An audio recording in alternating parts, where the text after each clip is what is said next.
इस दूसरे भाग में जो बचे हुए क्वेश्चन हैं बहुविकल्पी के, उन सभी प्रश्नों को हम देखेंगे और आज यह बहुविकल्पी का महामैराथन पूरी तरह से खत्म हो जाएगा। इसके बाद हम लघु और विस्तृत पे चर्चा करेंगे। हम चाहते हैं कि आपकी परीक्षा के पहले जितने भी प्रकार के प्रश्न बनते हैं, चाहे लघु हो या विस्तृत हों, उन सभी पर आपकी चर्चा अच्छे से हो सके। तो इसीलिए बिना देर किए हुए हम डायरेक्ट टॉपिक पे आते हैं और आप लोगों से रिक्वेस्ट है कि अगर कोई भी प्रकार की समस्या हो, किसी प्रकार का डाउट हो तो वो कमेंट करके आप पूछ सकते हैं। आप जितने ज़्यादा डाउट प्रस्तुत करेंगे, हम उतने ही ज़्यादा आपके डाउट को क्लियर करने की कोशिश करेंगे। इसलिए किसी भी प्रकार की अगर समस्या हो तो कृपया कमेंट करके अवश्य बताइए। हम आपके कमेंट को ज़रूर पढ़ेंगे और उसका सॉल्यूशन भी निकालेंगे। इसलिए डायरेक्ट चलते हैं हम लोग अपने क्वेश्चन पर। क्वेश्चन है कि कंपोस्ट खाद बनाई जाती है। कंपोस्ट खाद, कंपोस्ट खाद का मतलब ये हुआ कि जो हम लोग अपने खेती-बाड़ी की सामग्री और अपने आस-पास के कूड़े-करकट से, अपशिष्ट अवयवों से जो मिल करके या उनको किसी विशेष प्रकार के गड्ढे में इकट्ठा करके, सड़ा करके अगर बनाते हैं, वही कंपोस्ट खाद के अंतर्गत आता है। और जहाँ तक आप जानते हैं कंपोस्ट खाद की बात जैसे आती है तो दिमाग में तुरंत आता है गोबर की खाद और ये बात सही भी है।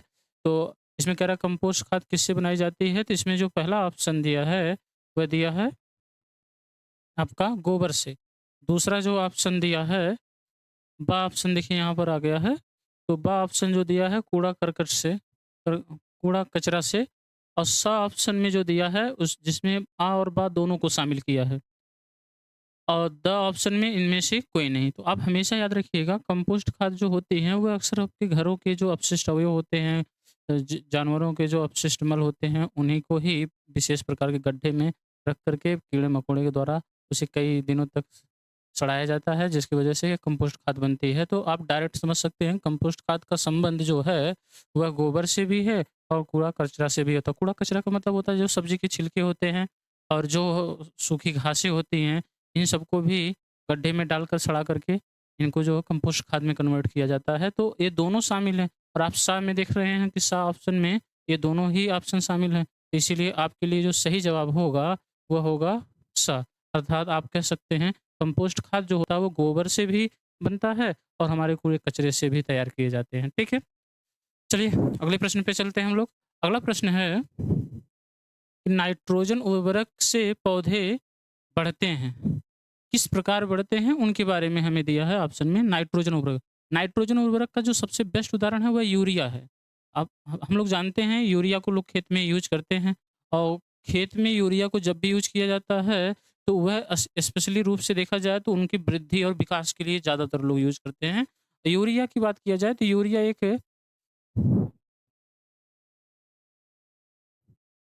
यूरिया एक देखिए आप हमेशा याद रखिएगा यूरिया एक कार्बनिक है और ये कार्बनिक के साथ-साथ ये भी आप याद रखिएगा कि कार्बनिक के साथ-साथ ये नाइट्रोजन युक्त उर्वरक है, क्योंकि इसमें नाइट्रोजन की मात्रा सबसे ज़्यादा होती है, जिसमें यूरिया यूरिया का जो फ़ॉर्मूला अगर बात किया जाए तो NH2CO सिंगल बॉन्ड NH2 इसी को हम इस तरह से भी लिख सकते हैं NH2 का ट्वाइस CO ये ये यूरिया है और ये वास्तव में यह एक ऐसा उर्वरक है जो नाइट्रोजन युक्त है। यूरिया का मतलब नाइट्रोजन ही है। तो इसमें नाइट्रोजन युक्त उर्वरक को हम लोग खेत में इसलिए यूज़ करते हैं क्योंकि उसमें ऑप्शन में क्या दिया है अति शीघ्र गति से बढ़ने के लिए या आप स बा सॉरी बा ऑप्शन यहाँ दिया है, बा ऑप्शन दिया है धीमी गति से, सा ऑप्शन दिया है बढ़ते ही नहीं हैं।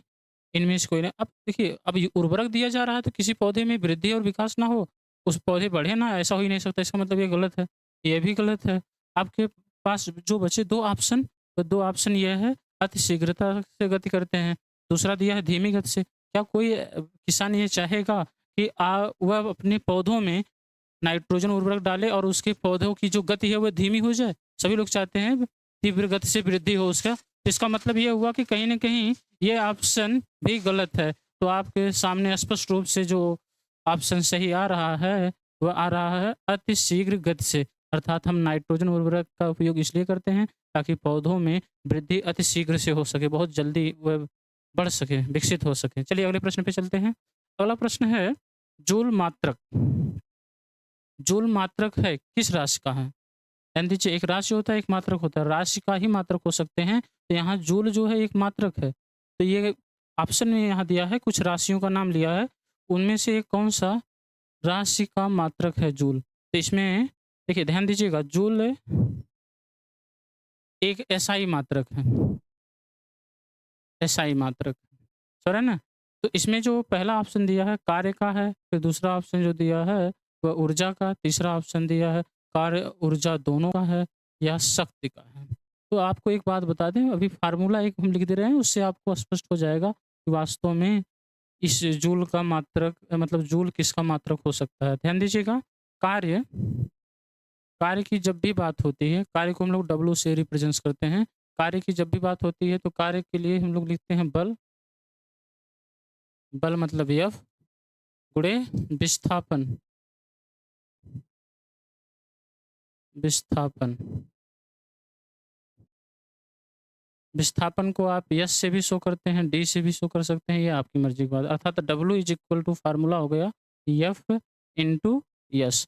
तो आपको अगर हम एमकेएस आधार पे कार्य का मात्रक निकालें, तो कार्य इसका मात्रक होगा न्यूटन और आप जानते हैं विस्थापन एक दूरी है, दूरी का मात्रक के लिए हम लोग मीटर यूज़ करते हैं, ये हो जाएगा मीटर। तो उस तरह से हो गया न्यूटन मीटर और न्यूटन मीटर को ही हम लोग क्या बोलते हैं? जूल बोलते हैं, समझ रहे हैं ना? जूल कैपिटल जैसे शो करते हैं, वैज्ञानिक नाम के आधार पर है, इस बात को आप याद रखिएगा।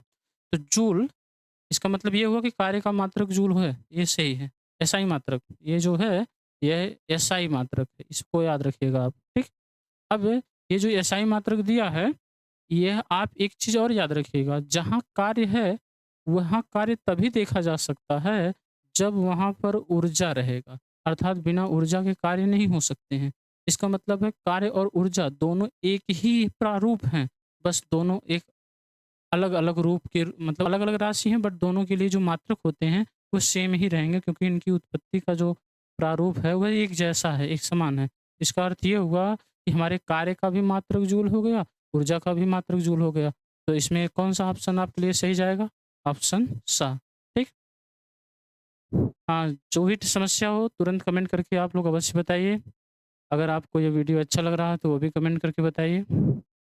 और कोशिश ये भी रहे कि इस वीडियो को ज़्यादा से ज़्यादा अपने फ्रेंड को अवश्य शेयर करिए। तो इसका जूल मात्रक जो है ये कार्य और ऊर्जा दोनों का है, ठीक? चलिए अगले प्रश्न पे चलते हैं। अगला प्रश्न है हमारा, कह रहा है रबी की फसल है, रबी की फसल कौन-सी है इसमें? मक्का, ज्वार, बाजरा, चना, इसमें से कौन-सा ऑप्शन सही होगा? देखिए, फसल की वैरायटी की बात की जाए, तो आप जानते हैं फसल के प्रकार भी बनाए जाते हैं। और फसल के प्रकार की बात किया जाए ना, तो फसल को उस तरह से लोग मेनली मुख्य जानते हैं, एक रबी की फसल बोलते हैं और एक खरीफ की फसल। ये मुख्य देखिए, हमारे यहाँ भारत में एक सबसे बड़ी ख़ासियत ये है ना कि हर फसल को एक सीज़न वाइज़ बनाया गया है और सीज़न के आधार पर उनको तैयार किया जाता है। और दूसरी सबसे बड़ी बात यह है कि आज के बायोटेक्नोलॉजी के आधार पे देखा जाए तो ऐसा कोई भी पौधा नहीं है जिसको किसी भी वातावरण में ना उगाया जा सके। हाँ, ये बात सही है क्योंकि अब बायोटेक्नोलॉजी से सबके अंदर वह क्षमता डाली जा रही है कि जिसकी वजह से वह हर एक वातावरण में उगाए जा सकते हैं, ठीक है? रबी की रबी की फसल हुए, खरीफ की फसल हुए, ये सब ऑल टोटल एक विशेष प्रकार की फसल है, प्रकार है, फसल के प्रकार की बात की जा रही है ये सब, ठीक? अब जो बात आती है हाँ, ठीक है। रबी की फसल की बात की जाए तो आप यह याद रखिएगा, रबी की फसल जो इस समय चल रही है, आप देख भी रहे हैं इस समय दौर पे ये रबी की फसल ही चल रही है। रबी की फसल जो मतलब सर्दी में बोई जाए हों और वह इस समय गर्मी आते-आते अर्थात बसंत ऋतु आते-आते उनकी कटाई हो जाए। तो वह सब ऑल टोटल रबी की फसल के अंतर्गत आते हैं।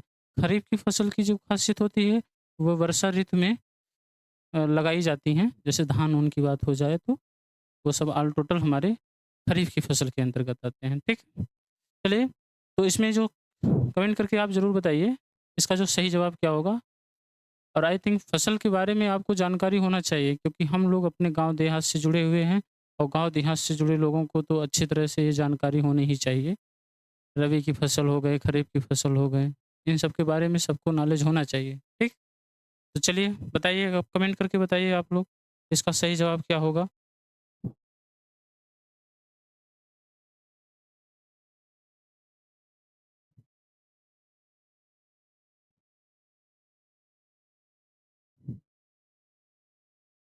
ठीक है। रबी की फसल की बात की जाए तो रबी की फसल में इस समय आप जानते हैं मक्का हुआ, बाजरा हो गया, ज्वार हो गए, ये सब ऑल टोटल सर्दी में तैयार की जाने वाली ऑल टोटल फसलें हैं। रबी की फसल की बात की जाए तो तुरंत है, आप हमेशा ये भी आप जानते रहिएगा कि जो सर्दी में तैयार की जा रही हैं और उन्हें वसंत ऋतु आते-आते काट दिया जाता है, खत्म कर दिया जाता है, उनकी कंप्लीट हो जाती है आयु। देखिए, रबी की फसल फसल को वैरायटी को लेकर के हम मतलब एक तरह से जितनी भी चर्चाएँ हैं, वो चर्चाएँ आपको विस्तृत रूप से, लघु रूप से हम बाद में करेंगे, क्योंकि अगर हम रबी की फसल को लेकर पूरा यहाँ पे वर्णन करना शुरू कर देंगे, तो ये वीडियो बहुत लंबी हो जाएगी। इसीलिए डायरेक्ट हम ऑप्शन पे चलते हैं। तो आप जानते हैं, सर्दियों में बो करके इस समय जो जिस फसल की कटाई चल रही है, वो आपके सामने इस समय कौन है? इस समय आपके सामने वह आ रहा है चना, ठीक? मक्का-वक्का आप जानते हैं किस समय तैयार किए जाते हैं, इन सब की अभी कोई प्रोसेस है ही नहीं। मक्का हुआ, ज्वार हुआ, बाजरा हुआ, जानते हैं ना मक्का? ठीक चलिए अगले प्रश्न पे चलते हैं हम लोग। अगला प्रश्न है, किसी वस्तु में गति के कारण कार्य करने की दक्षता कहते हैं? किसी वस्तु में गति के कारण कार्य करने की दक्षता को क्या कहते हैं?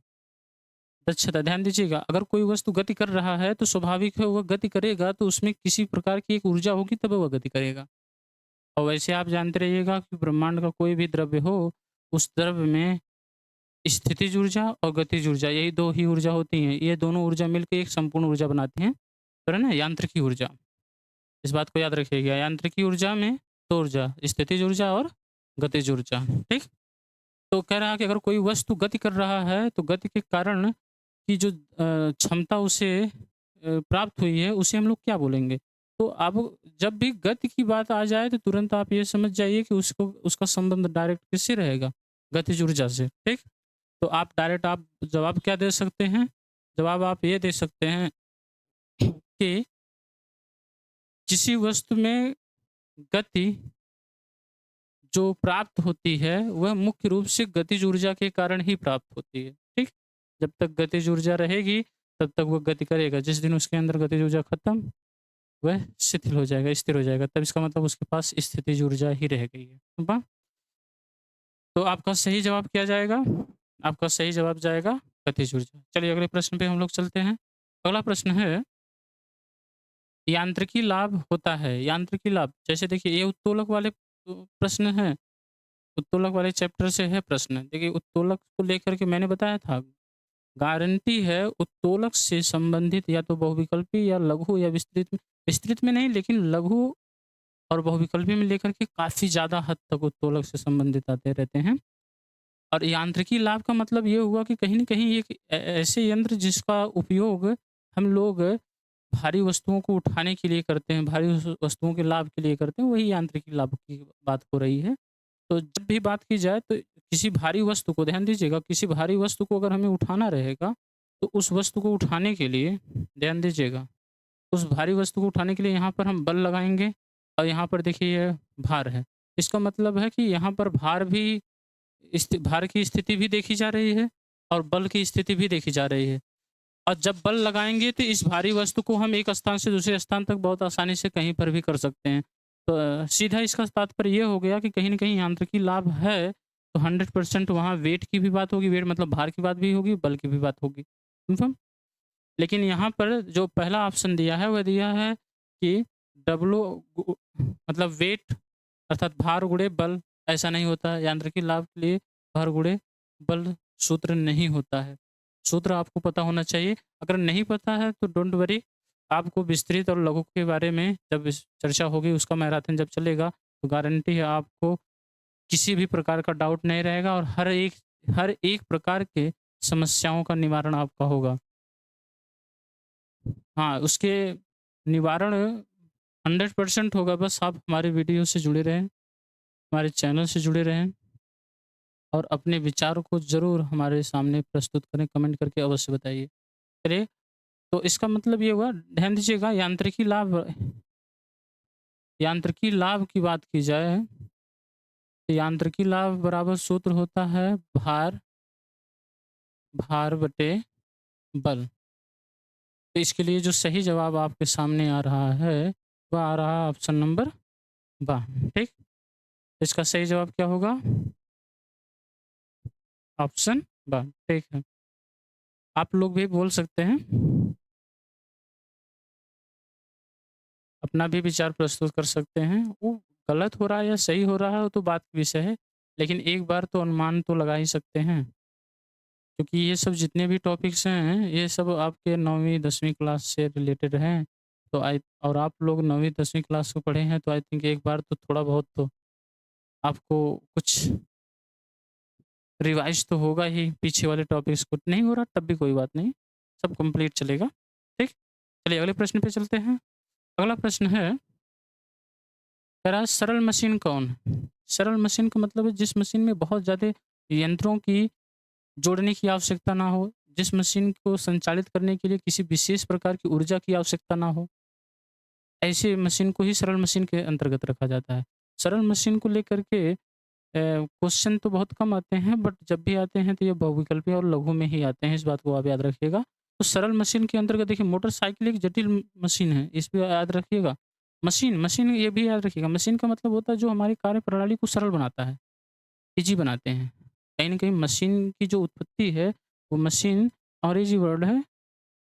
हाँ, इस बात को याद रखिएगा, हिंदी में भी मशीनें बोलते हैं, अंग्रेजी में भी मशीन बोलते हैं। मशीन का मतलब होता है एक यांत्रिक या तंत्र योजना है, जो कहीं न कहीं हमारे किसी भी कार्य को या कार्यप्रणाली को बहुत सरल बनाता है। ठीक? तो इसमें सरल मशीन के अंतर्गत देखा जाए तो मोटरसाइकिल एक जटिल मशीन है, सिलाई मशीन वह भी एक जटिल मशीन है। तो इसका सीधा फंडा है तो कि आ और बा ऑप्शन तो 100% गलत हो गया। फिर उपरोक्त तो सभी भी दिया है, द और एक सा जो ऑप्शन दिया है, ये घिरनी दिया है। तो घिरनी आप जानते हैं तो बहुत सरल प्रोसेस है। घिरनी में आप देखेंगे ऊपर एक हब लगा होता है, इस हब का कनेक्शन एक बीच की रॉड से होता है, इसके चारों तरफ एक गोल चरखी लगी होती है।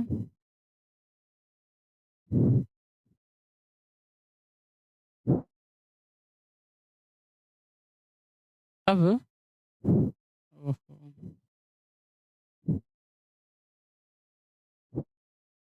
चलिए देखिए, इसमें ये जो चरखी लगी है, इस चरखी से ही किसी भी भारी रस्सी को लोग उठाने का काम भारी मतलब रस्सी का उपयोग करके किसी भारी से भारी वस्तु को उठाने का काम करते हैं। यहाँ पर देखिए ये भार है, यहाँ पर हम बल लगाते हैं, बल की जो दिशा होगी वह इस दिशा में होगी। तो इसमें किसी विशेष प्रकार की तंत्र योजना की आवश्यकता नहीं पड़ती है, बहुत सरल तकनीक के माध्यम से यूज़ किया जाता है। तो इसका मतलब है घिरनी सबसे सरल मशीन है, वह स्पष्ट है, उसको आप अच्छी तरह से जानते भी हैं। तो आपके लिए ऑप्शन कौन-सा सही जाएगा? ऑप्शन नंबर सा सही जाएगा, ठीक? चलिए अगले प्रश्न पे चलते हैं। अगला प्रश्न है, कह रहा है वृक्षारोपण से भूमि का कटाव होता है। वृक्षारोपण वृक्षारोपण देखिए, वृक्षारोपण तो करना स्वाभाविक है, क्योंकि वृक्षारोपण आज के समय में बेहद बहुत बड़ा विषय है। क्योंकि जिस हिसाब से पेड़-पौधों की लोग कटाई कर रहे हैं, तो आई थिंक अगर वृक्षारोपण ना किया जाए तो आने वाले समय में हमारे पूरे समाज के लिए ये बहुत बड़ा खतरा बन जाएगा, बहुत बड़ी समस्या बन जाएगी। और इस समस्याओं से बचने के लिए सबसे आसान तरीका यही है कि वृक्षारोपण किया जाए। आप देख रहे हैं, ये गर्मी का सीज़न आ ही गया है, गर्मी का प्रकोप धीरे-धीरे और ज़्यादा बढ़ता ही चला जाएगा। तो उससे बचने के लिए वृक्षारोपण ज़रूरी है। वृक्षारोपण हमारे एनवायरनमेंट के लिए भी सही है, भूमि के लिए भी सही है, हर एक मामले में सही है। तो इसीलिए वृक्षारोपण बहुत ज़्यादा ज़रूरी है, ठीक? अगर वृक्षारोपण से भूमि का कटाव होता है, पहला जो ऑप्शन दिया है, वह दिया है मतलब भूमि का कटाव कम हो जाता है। दूसरा जो ऑप्शन दिया है, भूमि का कटाव होता ही नहीं है, इसमें दिया है। और बा जो ऑप्शन दिया है, भूमि का कटाव और ज़्यादा अधिक बढ़ जाता है। दा ऑप्शन जो दिया है, कह रहा है कि ये एक समान रूप से होता है। आप एक बार खुद सोचिए, जो पेड़-पौधे होते हैं ना, वह उनकी जड़ें जो हैं काफ़ी एरिया तक फैली होती हैं, और जब उनकी जड़ें काफ़ी एरिया तक फैली रहेंगी ना, तो गारंटी है कि 100% है, आप जानते हैं कि उनकी जड़ मिट्टी को बाँधे रखने का काम करती हैं। तो इसका मतलब है कटाव की स्थिति को क्या हो जाता है, कम कर दिया जा सकता है ना। तो इसीलिए सबसे जो सटीक जवाब जाएगा, वो आप बता सकते हैं किस रूप में जाएगा। देखिए, थोड़ा-सा ध्यान दीजिएगा, वृक्षारोपण की भूमि से वृक्षारोपण से भूमि का कटाव होता है, तो इसमें कह रहा है कि कम हो जाता है। हाँ, ये कम होता है, ये बात सही है। वृक्षारोपण के करने से भूमि का कटाव कम हो जाता है। और फिर क्या कह रहा है, वृक्षारोपण से भूमि का कटाव होता भी नहीं है, क्या ये भी सही है? अधिक भी होता है, भूमि का कटाव तो नहीं, ये तो नहीं हो सकता। अब कह रहा है कि समान रूप से होता है। ये समान रूप का मतलब समझ रहे हैं? समान रूप का मतलब होता है कटाव होता भी है, नहीं भी होता है, ऐसा कुछ भी नहीं है। रियल में सही जो इसका जवाब जाएगा, आप कह सकते हैं वृक्षारोपण से भूमि का कटाव जो होता है, वह नहीं होता है। ठीक है? ये सही जवाब यही होगा, भूमि का कटाव होगा ही नहीं। अगर इसको साइड में रख के आप इसको भी साइन कर सकते हैं, लेकिन अगर दोनों ऑप्शन सही हैं, तो आप कह सकते हैं कटाव नहीं होता है। ठीक? कम भी होता है, कम तो हो जाते हैं बहुत सारे। लेकिन कुछ क्षेत्र ऐसे, पहाड़ी क्षेत्र ऐसे होते हैं ना, जहाँ भूमि का कटाव थोड़ा-सा, कितनों ज़्यादा पेड़-पौधे लगाए जाएँ, भूमि का भूस्खलन का होना, भूमि का कटाव का होना स्वाभाविक देखा जाता है। तो इसीलिए कम हो सकता है, ये भी कह सकते हैं, लेकिन भूमि का कटाव नहीं होता है, इसीलिए ऑप्शन जो जाएगा, वो सही जाएगा। ठीक है? हाँ, जो भी अगर प्रॉब्लम होगी इसमें, इस तरह का ऑप्शन में, तो आप कमेंट करके बताइएगा, उसका सॉल्यूशन निकाला जाएगा। चलिए अगले प्रश्न पे हम लोग चलते हैं।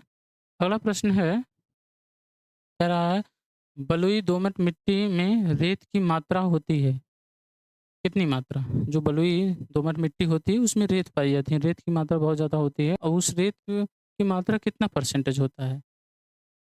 वही हमसे कह रहा है। तो इसमें दिया है, पहला ऑप्शन दिया है 60% से 80% होता है, फिर कह रहा है कि 60% से कम होता है, फिर 50 से 60% से 50% से 60%, फिर कह रहा है 60% से अधिक। ध्यान दीजिए, एक निश्चित सीमा होती है। हमारे वैज्ञानिकों ने एक सीमा बना दिया है कि भाई देखिए, कोई भी चीज़ किसी भी मात्रा में किसी भी चीज़ के साथ मिक्स है ना, तो उसकी एक लेबल बनाई जाए। ऐसा नहीं कि चाहे जितना मात्रा शामिल कर दिया जाए, वो उसी के अंतर्गत आ जाएगा, ऐसा नहीं किया जा सकता। ठीक है? हाँ, इस बात को आप याद रखिएगा। तो आप हमेशा एक एक पॉइंट हम आपको बताना चाहते हैं कि जो दोमट मिट्टी होती है, उसमें जो रेत की मात्रा पाई जाती है, वह रेत की मात्रा हमेशा अधिकतम जो पाई जाएँगी, वह 80% होती हैं। न्यूनतम जो पाई जाती हैं, वो पाई जाती हैं हमेशा 45%। मतलब 45% से कम नहीं हो सकता, 80% से ज़्यादा नहीं हो सकता। तो अब आप अनुमान लगा सकते हैं कि इसमें कौन-सा ऑप्शन आपके लिए सबसे सटीक है। ठीक? ऑप्शन आपके लिए सबसे बेस्ट ऑप्शन है। सही है ना? इसका मतलब है 60% से 80% के बीच में होता है। चलिए अगले प्रश्न पे हम लोग चलते हैं। अगला प्रश्न है, कह रहा है हैरो खेत से निकालने के काम आता है। क्या निकालने के काम आता है? अभी अगर बात किया जाए, हैरो जितने भी होते हैं, उन जो ज़मीन पे थोड़ा-सा टेढ़े के रूप में होते हैं, इस तरह से होते हैं, हैरो का उपयोग किए जाते हैं इससे।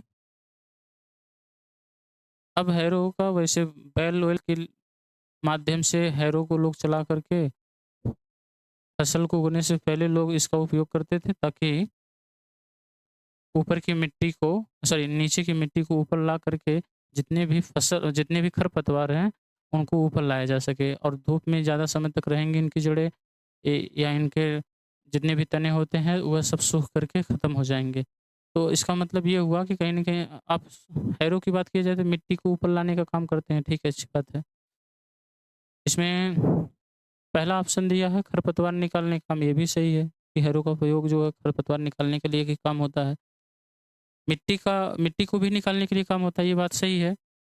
करा उप उपरोक्त सभी उपरोक्त सभी मतलब यहाँ ऑप्शन ने सा भी देखिए दिया है, पानी भी। अब अगर ऐसा होता कि हम हैरो का उपयोग करके पानी निकाल देते, तो कितना आसान रहता। तो इसका मतलब है उपरोक्त सभी हो ही नहीं सकता यहाँ पर, ठीक है?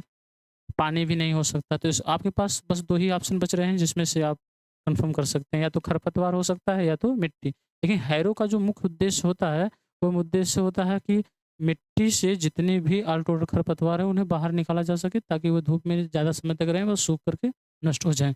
तो इसके लिए जो सही जवाब जाएगा, वह आपके कौन से जाएँगे? हाँ, ऑप्शन नंबर चलिए अगले प्रश्न पे चलते हैं। अगला प्रश्न है, क्या डिबलर से बुवाई नहीं होती है? डिबलर डिबलर देखिए, यह एक कृषि संयंत्र है। बहुत लोगों के लिए तो यही सबसे बड़ी समस्या होगी कि डिबलर क्या है, हैरो क्या है, थोड़ा-सा ये सब आप लोग अपने देहाती लैंग्वेज में इन सबको अलग-अलग नाम से जानते हैं, अलग-अलग तरीके से। और हमें लगता है ज़्यादातर तो लोग इनके यंत्रों के नाम को लेकर के उतना ज़्यादा इंटरेस्टेड होते नहीं हैं। क्या हो रहा, काम हो रहा है, बस उससे मतलब है। इनका नाम क्या है, उससे किसी को कोई फ़र्क नहीं पड़ता है। तो डिबलर आप लोग हो सकता है कुछ लोगों के लिए डिबलर नाम सुन कर के ही बड़ा आश्चर्य होगा। तो इसमें कह रहा है डिबलर से बुआई नहीं होती, किसकी नहीं होती? गेहूँ की, धान की, चने की, बाजरे की। तो कमेंट करके बताइए, कितने लोग बता सकते हैं डिबलर क्या है? डिबलर क्या है? कमेंट करके बताइए एक बार, आप देखे हैं कि नहीं? आपके आस-पास डिबलर का प्रयोग होता है कि नहीं? एक बार ज़रूर अवश्य बताइए आप लोग, ठीक है?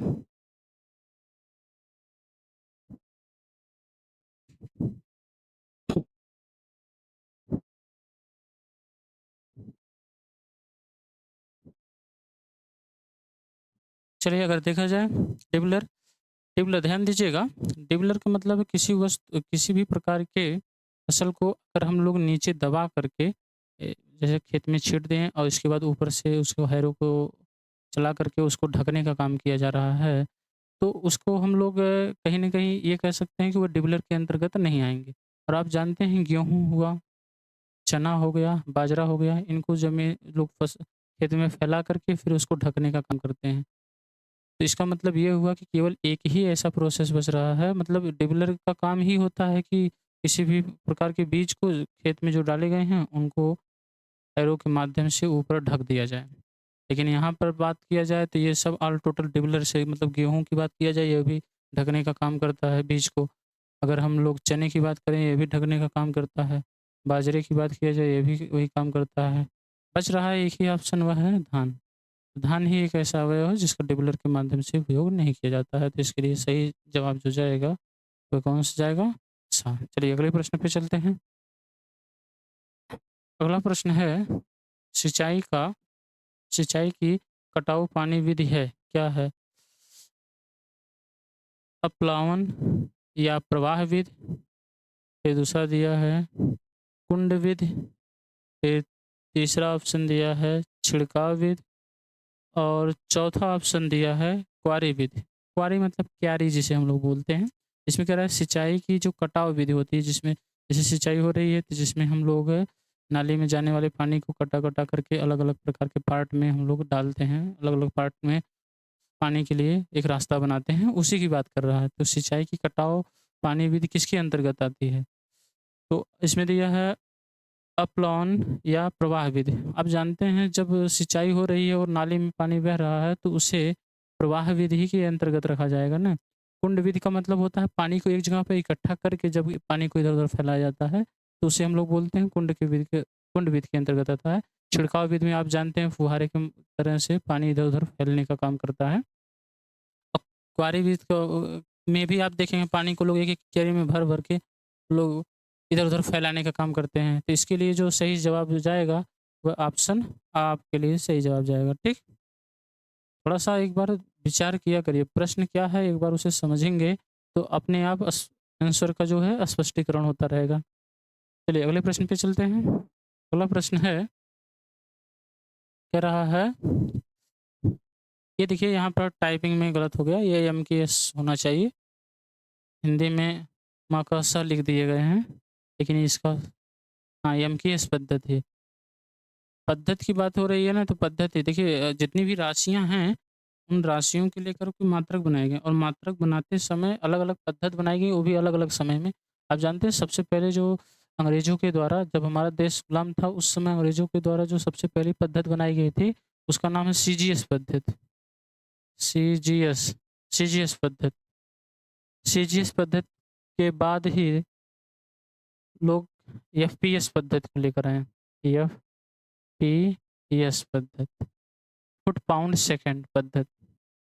इसके बाद इन दोनों पद्धतियों से सबसे बड़ी समस्या ये आ रही थी ना कि अलग-अलग क्षेत्र के लोग एक ही राज्य को अलग-अलग तरीके से मेज़र करते थे। तो लोगों ने एक स्टैंडर्ड पद्धति तैयार किया जिसका नाम रखा गया एमकेएस पद्धति।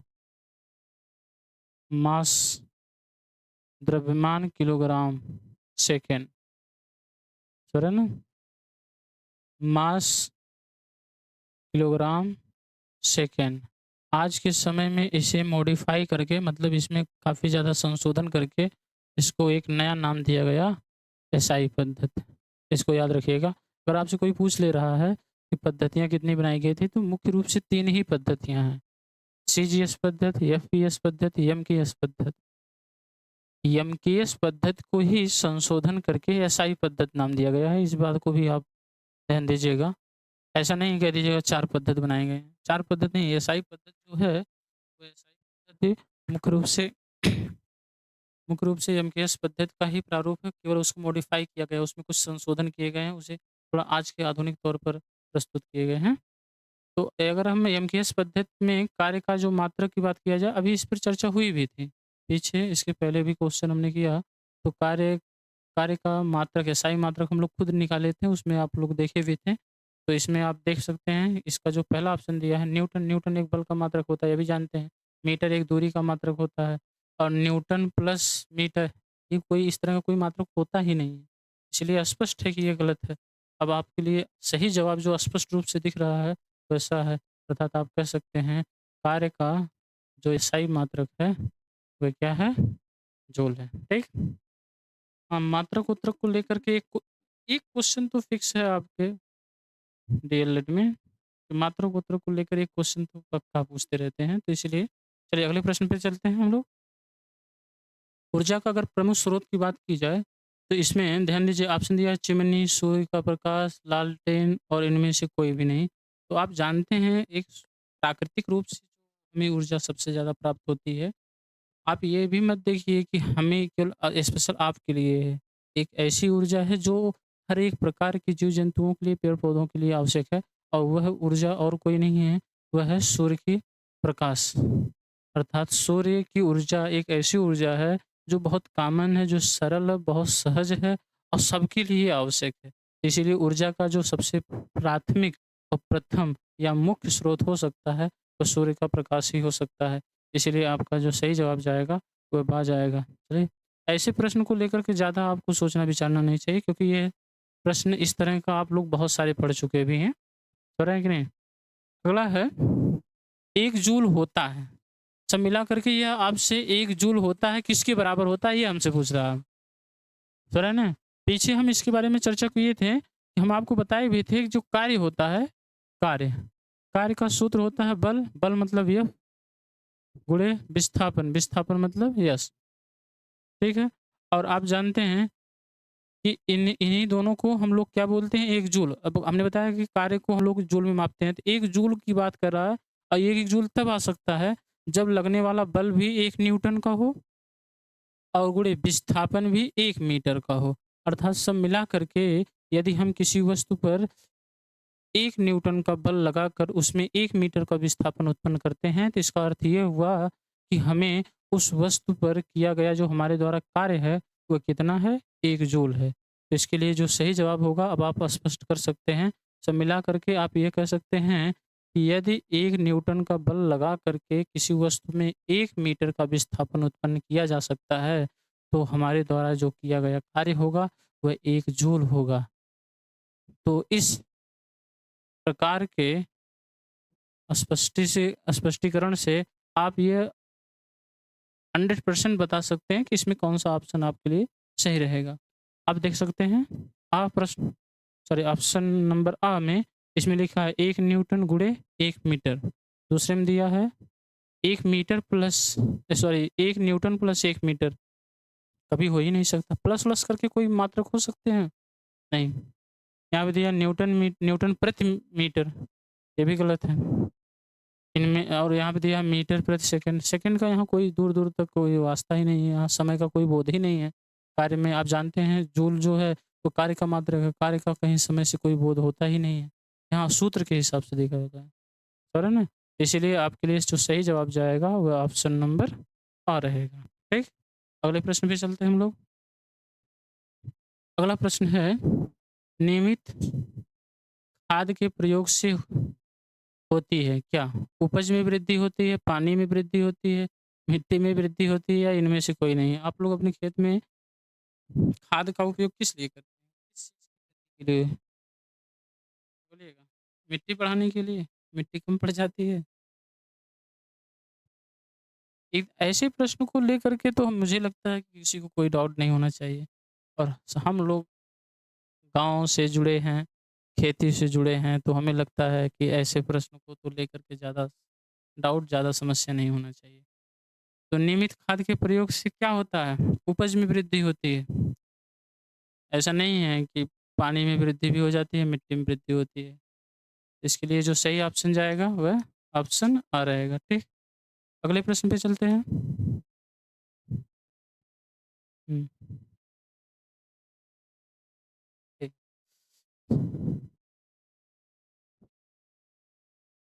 चलिए ठीक है, देखते हैं। चलिए अगला प्रश्न है, कह रहा है चिमटा उदाहरण है, किसका उदाहरण है? फिर उत्तोलक का प्रश्न आ गया। देखिए इसके पहले बार-बार मैंने बताया कि अभी तक जब से शुरू किया गया है प्रश्न ये, कम से कम आप देख चुके हैं 100% है आपके सामने 4 या 5 क्वेश्चन तो उत्तोलक के ही आ चुके हैं। समझ रहे हैं ना? बहुत ज़्यादा इम्पोर्टेंट है ये सब टॉपिक। इतना कॉमन होते हैं ना, ये सब ऐसे टॉपिक्स हैं जो फिक्स रहते हैं कि हाँ, ये सब आएँगे, कन्फर्म है। तो कह रहा है चिमटा, चिमटा को लेकर के अभी ऑप्शन में भी दिया था कि प्राथमिक उत्तोलक है कि द्वितीयक उत्तोलक है। तो अगर आप ध्यान से पीछे वाले प्रश्न को समझे होंगे, तो आई थिंक इसका जवाब बहुत सरलता से दे सकते हैं। कितने लोग जवाब दे सकते हैं? कमेंट करके ज़रूर बताइए आप लोग। अभी आप पीछे प्रश्न इस तरह का सॉल्व किए हैं, तो बताइए चिमटा किसके अंतर्गत आता है? प्राथमिक उत्तोलक, द्वितीयक उत्तोलक, तृतीयक उत्तोलक या यह एक मशीन है? ऑप्शन जो दिया है प्राथमिक श्रेणी का उत्तोलक है, द्वितीय श्रेणी का उत्तोलक है, तृतीय श्रेणी का उत्तोलक है, किसका उत्तोलक है? बताइए, कमेंट करके ज़रूर बताइए आप लोग एक बार।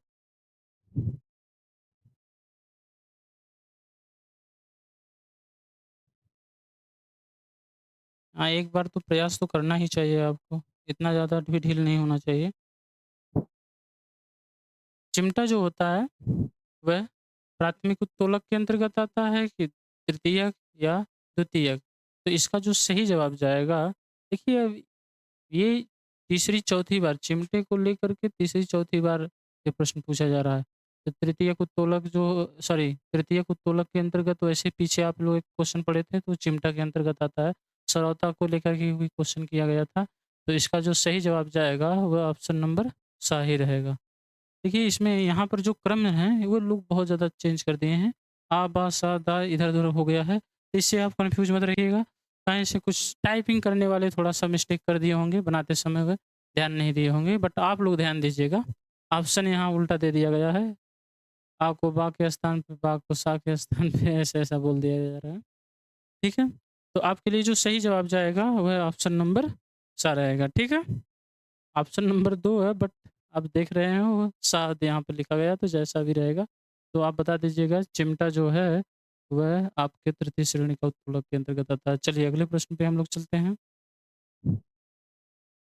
अगला प्रश्न है पुनः प्राप्त होने वाला नवीनीकरण पुनः प्राप्त होने वाला मतलब नवीनीकरण जिसको दोबारा बनाया जा सके। ऊर्जा का स्रोत क्या है? ज्वार-भाटा की ऊर्जा, कोयले की ऊर्जा, प्राकृतिक गैस, पेट्रोल कौन-सी ऊर्जा है? हाँ, जिसको दोबारा पैदा किया जा सकता है, दोबारा बनाया जा सकता है। इसको प्राकृतिक गैस बनाया जा सकता है? नहीं, नहीं, कभी नहीं। प्राकृतिक गैस एक बार जो हमें मिल गई हैं, अब उसी का हम यूज़ कर रहे हैं। अब उसको बनने में हम सोचेंगे उसको दोबारा तैयार कर लें कुछ ही समय में, कुछ दिनों में, तो ऐसा नहीं हो सकता। तो प्राकृतिक गैस तो हो ही नहीं सकते हैं। फिर आप पेट्रोलियम को दोबारा बना सकते हैं? नहीं, कोयला को बना नहीं सकते। आपके लिए सही जवाब स्पष्ट है।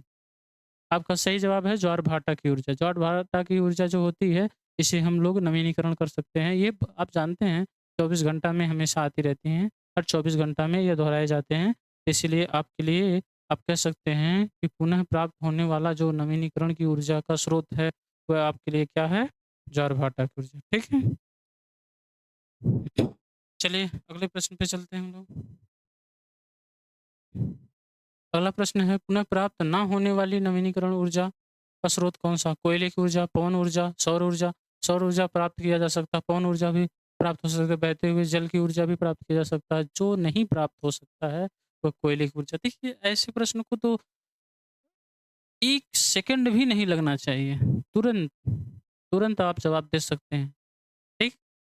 हाँ, इसको ऐसे प्रश्न को लेकर के तो मैं समझता हूँ कि बहुत ही सहजता से बिना किसी भी प्रकार के डाउट का आप क्लियर कर सकते हैं कि इसमें कौन-सा सही जवाब होगा। चलिए जाने दीजिए, ज़्यादा इस पे बहस नहीं करना है। अगला प्रश्न है अगला प्रश्न है सौर ऊर्जा को सीधे विद्युत ऊर्जा में बदला जा सकता है, किसके माध्यम से? सौर ऊर्जा को विद्युत ऊर्जा में किसके माध्यम से बदला जा सकता है? वो आप जानते भी हैं, भली-भाँति से वाकिफ़ भी हैं। ऐसा नहीं है कि आप इतने ज़्यादा गाँव देहात से हैं कि इनसे दूर-दूर तक को कोई रिश्ता नहीं। सौर ऊर्जा मतलब प्रकाश ऊर्जा की बात करें। तो प्रकाश ऊर्जा को प्रकाश से निकलने वाली जो ऊर्जा होती है, उस ऊर्जा को कौन जो है डायरेक्ट विद्युत ऊर्जा में बदलता है? तो ऑप्शन दिया है सोलर कुकर। सोलर कुकर जो होता है सौर ऊर्जा से भोजन पकाने का काम करता है। सोलर भट्ठी द्वारा या सोलर सेल द्वारा या सोलर जल ऊष्मक के द्वारा। सोलर भट्ठी के देखे हैं कि नहीं? नहीं, इधर इधर ये सब का यूज़ लोग बहुत कम करते हैं और ये सब थोड़ा-सा ना नगरीय योजना के अंतर्गत आते हैं, तो नगरीय लोगों में ये सब ज़्यादा शामिल रहते हैं ना, इसीलिए। हाँ। तो आपके लिए देखिए सोलर ऊर्जा की बात किया जाए, सोलर ऊर्जा की बात किया जाए तो सोलर सेल का सबसे बेस्ट उदाहरण है। हो रहा है ना? हाँ, थोड़ा-सा माइक में यहाँ थोड़ा-सा दिक्कत हो रहा है इसलिए बार-बार प्रॉब्लम हो रही है। चलिए, इसका जो सही जवाब होगा, वह होगा आपका सौर ऊर्जा को सीधे विद्युत ऊर्जा में कन्वर्ट करने वाला और कोई नहीं होता है। सौर सेल द्वारा ही हम सौर ऊर्जा को सीधे विद्युत ऊर्जा में बदलते हैं। और आप जानते हैं इससे भी नहीं हो सकता, इससे भी नहीं हो सकता, इससे भी नहीं हो सकता। चलिए अगले प्रश्न पे चलते हैं। अगला प्रश्न है जल में घुलनशील है, कौन-सा जल में? देखिए विटामिन जो होते हैं वो घुलनशील भी होते जल में घुलनशील भी हो सकते हैं, अघुलनशील भी होते हैं। पहले आप ये भी जान लीजिए कि विटामिन क्या चीज़ होती है। विटामिन जो होती है ना वह एक हमारे शरीर के वह जटिल कार्बनिक यौगिक होते हैं, जो कहीं न कहीं हमारे शरीर में वह प्रतिरक्षा तैयार करते हैं, जिससे कि हमारे शरीर में कोई रोग है, तो उसे नष्ट करने का काम करते हैं। दूसरी जो सबसे बड़ी बात है कि अगर कोई भी किसी विशेष प्रकार का रोग दोष हमारे शरीर में प्रवेश करने वाला होता है, तो उसे रोकने का काम भी ये लोग करते हैं। तो विटामिन्स हमारे लिए बहुत ज़्यादा आवश्यक है। तो जल में घुलनशील कौन-सा विटामिन्स है?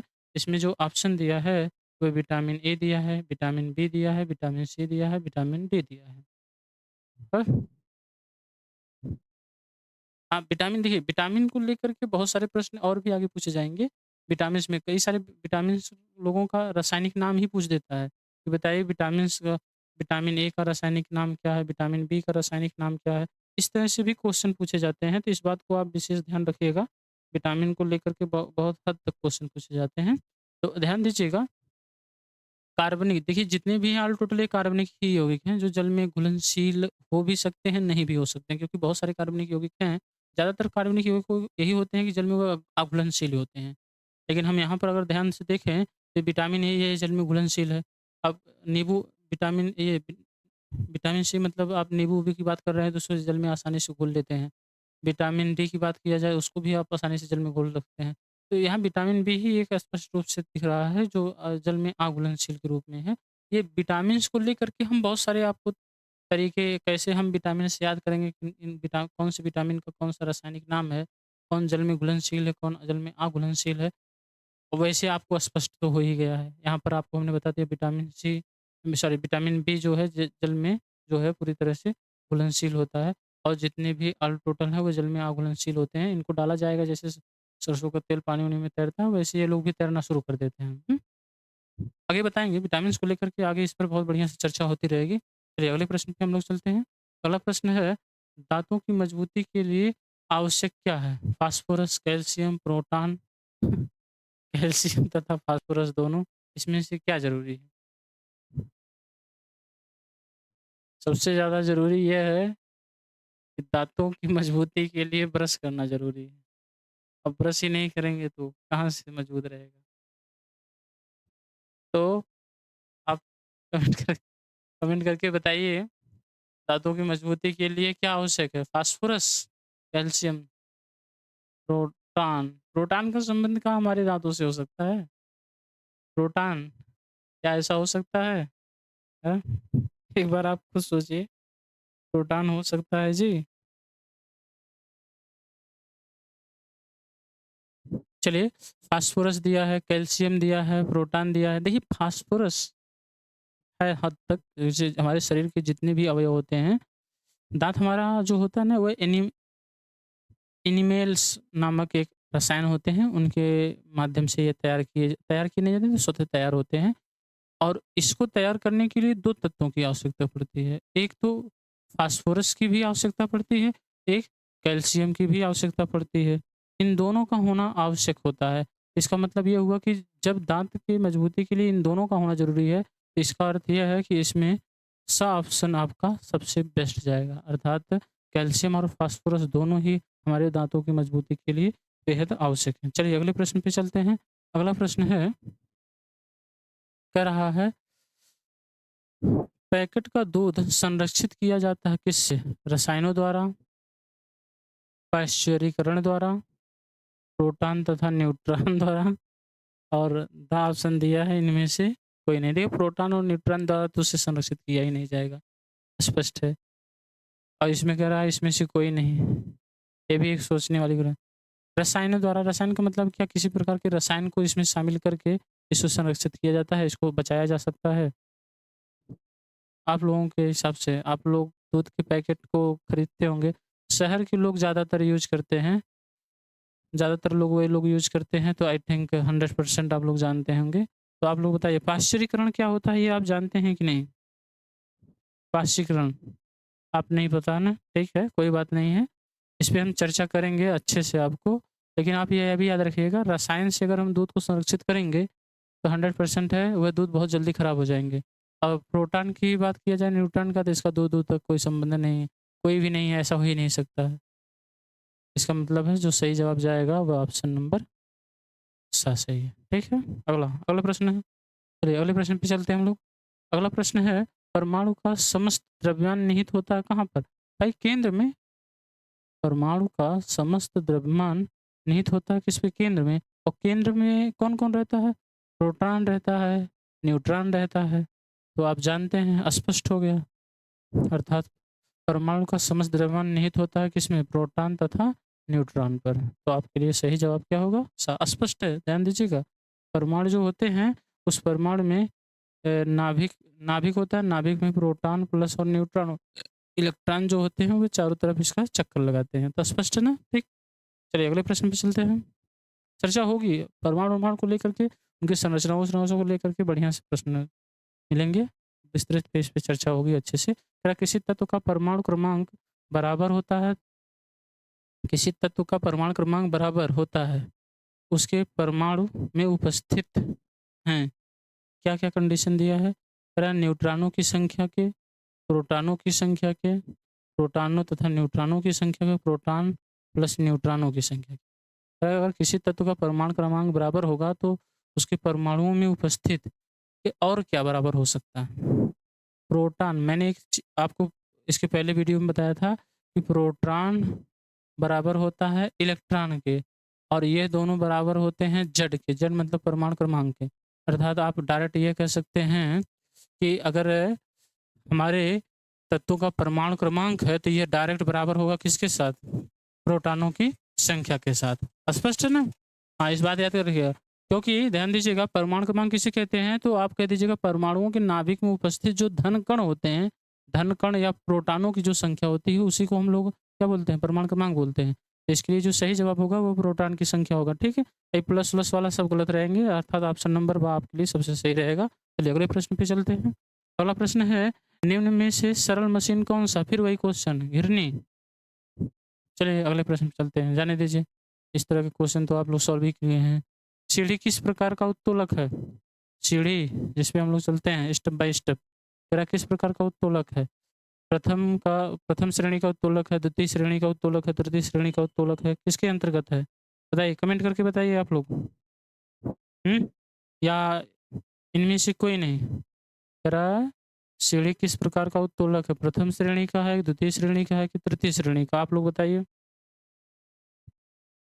ये तो आप सब जवाब बहुत आसानी से दे सकते हैं।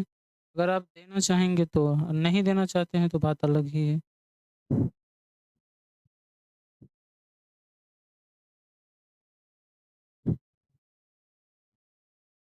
सीढ़ी किस प्रकार का उत्तोलक है? तो प्रथम उत्तोलक अंतर्गत नहीं आएगा, क्योंकि प्रथम उत्तोलक के अंतर्गत आप जानते हैं प्लास व्लास आते हैं, तो इसलिए इसको यहाँ पर शामिल नहीं करेंगे। तो सीढ़ी जो होती है ये हमारी तृतीयक उत्तोलक के अंतर्गत आती है। चिमटा जैसे अभी आप पीछे पढ़े थे ना, तृतीय उत्तोलक। तो आपके लिए सबसे सही जवाब क्या जाएगा? अच्छा, ठीक। चलिए अगले प्रश्न पे चलते हैं। उत्तोलक को लेकर के तो हमें लगता है कि आपको कोई डाउट नहीं होना चाहिए, किसी प्रकार की समस्याएँ नहीं होनी चाहिए। अगला प्रश्न है, अमाशय में पाए जाने वाला एंजाइम क्या है? अमाशय, अमाशय मतलब पेट। जब हम लोग विस्तृत और लघु देखेंगे ना, तो उसमें हम चित्र बनाकर आपको बताएँगे कि अमाशय कैसे होता है, उसमें कौन-कौन सा जठर अम्ल पाए जाते हैं, एंजाइम पाए जाते हैं, जो वास्तव में हमारे भोजन को पचाने का काम करते हैं। तो आप बताइए, तुरंत बताइए, अमाशय जानते हैं ना? अमाशय, अमाशय ये पेट की बात हो रही है। ये हाँ, हम लोग इसको अमाशय बोलते हैं, उस तरह से हम लोग व्यवहारिक में पेट-पेट बोल देते हैं। तो बताइए, अमाशय में पाए जाने वाला एंजाइम कौन-सा है? Ptyalin enzyme, pepsin enzyme, mucin enzyme, trypsin enzyme. ठीक बताइए। टाइलिन एंजाइम, ये तो लार्वा में पाए जाते हैं। ध्यान से सोच समझ के बोलिए।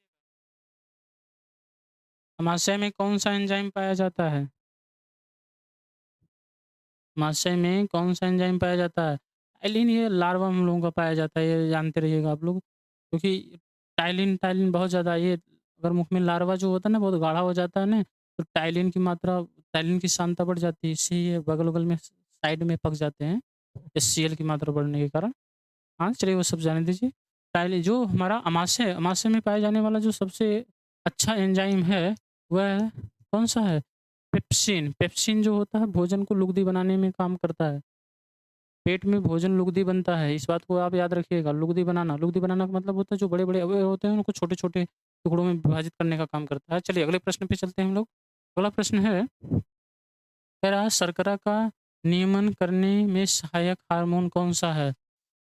शर्करा, शुगर, ध्यान दीजिएगा। अब स्पष्ट है, शर्करा मतलब चीनी की बात कर रहा है। हमारे शरीर में जो शर्करा है, कम है, ज़्यादा है, कम करना है कि ज़्यादा करना है, ये सब किस पे पैराथार्मोन, पैराथार्मोन का इसका कोई संबंध नहीं है।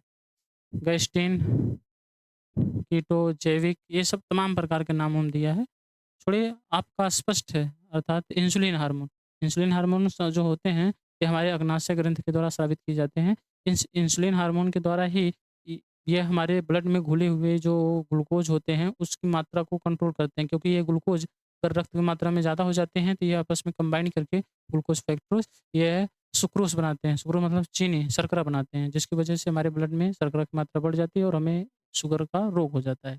इसीलिए आप डायरेक्ट कह सकते हैं, शर्करा को नियमन करने का काम अगर कोई करता है, तो वह हमारे शरीर में पाए जाने वाला इंसुलिन हार्मोन, जो अग्नाशय ग्रंथि द्वारा स्रावित किया जाता है। चलिए अगला प्रश्न है, कैल्शियम तथा फास्फेट के नियमन का कार्य करता है पैराथार्मोन, फिर दिया है रेनिन, फिर दिया है डाइबैटोजेनिक, फिर दिया है पेप्सिन।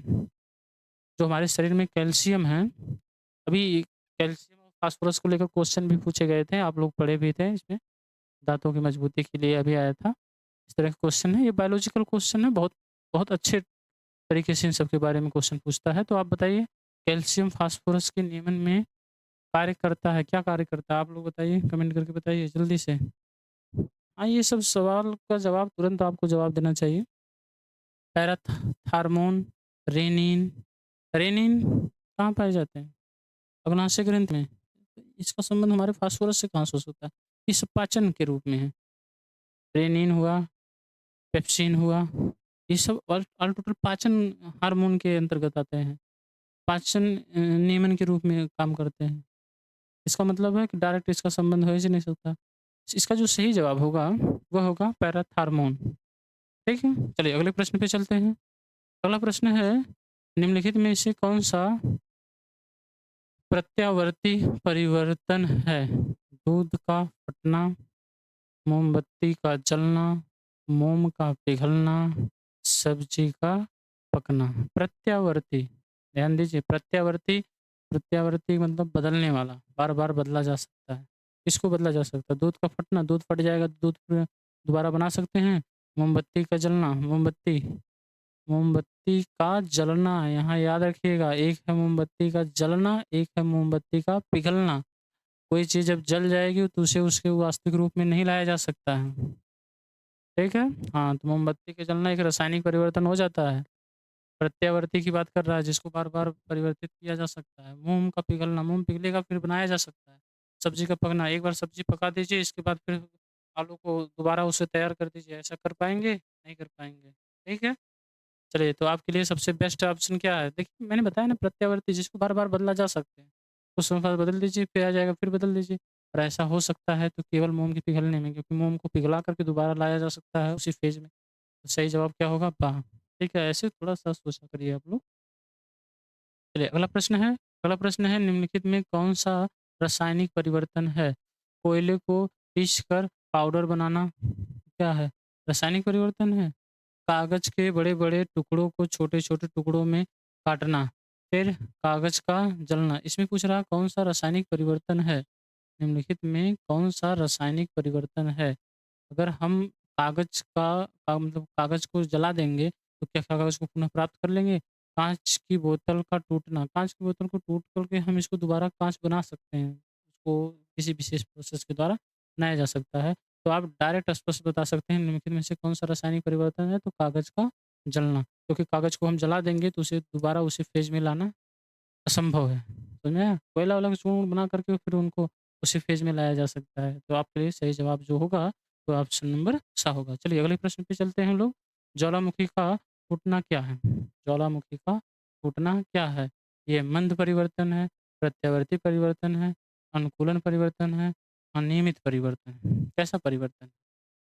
परिवर्तन होता है ना, हाँ, परिवर्तन उस तरह से लोग बोलते हैं कि रासायनिक परिवर्तन और भौतिक परिवर्तन होता है, लेकिन और भी बहुत सारे पद हैं। ज्वालामुखी का फूटना ये मंद परिवर्तन है, ये बहुत अचानक होते हैं, धीरे-धीरे नहीं होते हैं। प्रत्यावर्ती, क्या ये बार-बार परिवर्तित होते रहते हैं, मतलब बार-बार बदलते रहते हैं? अनुकूलन परिवर्तन, क्या ये अनुकूल पर डिपेंड करते हैं?